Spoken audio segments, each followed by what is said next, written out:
Friday, January 5th, 2024. Welcome to a new backcountry snowpack summary brought to you by North Shore Rescue.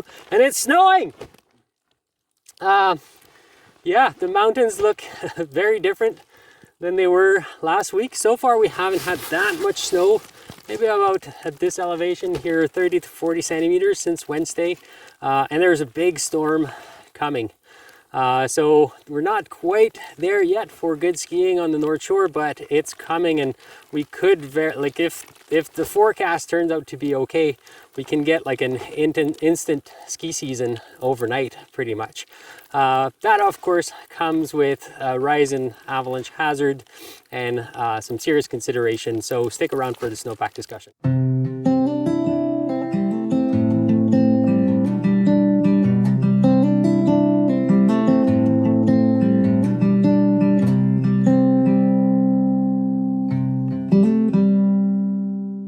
So we picked a little bit of a micro feature. I guess it's southwest facing, but we're essentially on a plateau here.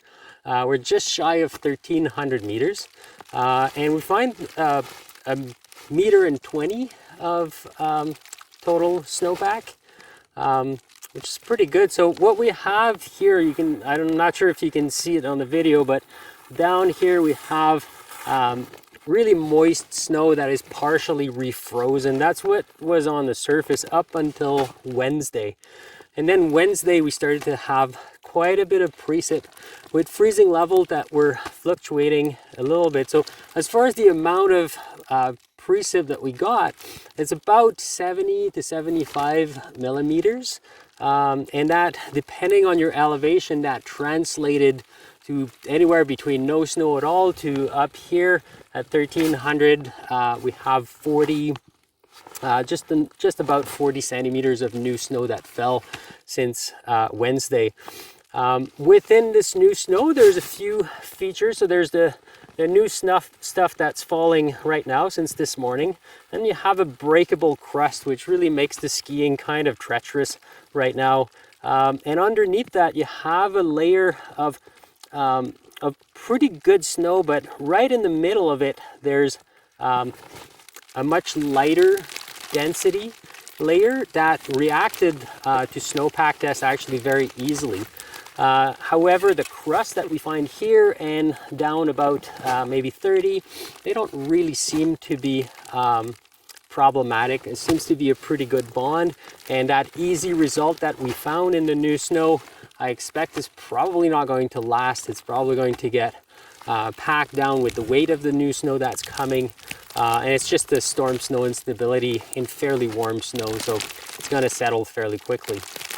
Now, heading into tonight and the weekend, we're expecting a pretty significant storm. Fingers crossed that it's a good one, but some models are calling for in excess of 50 centimeters like this afternoon and overnight. So the mountains will look entirely different tomorrow. Right now we're still very low snowpack. However, this sort of higher density snow with crust makes it possible to ski in isolated areas. The skiing is definitely not good, and you have to be extra careful because there's a lot of sharks underneath. Lots of buried rocks and branches and so on and so forth. As we move into the weekend, we don't have a lot of concerns with what's on the ground already, but if we do get a big amount of snow, that snow is certainly going to have some kind of instability within it. With the storm is also a whole bunch of wind, so uneven distribution and all of that. So I know that we're all very anxious to get out and ski some powder, and we may get an opportunity to do that this weekend. However, you'll have to be really extra careful because that's a lot of snow, and it's also still very early season condition and treacherous skiing. So be careful out there, but enjoy the new snow as much as you can, and we'll see you next week.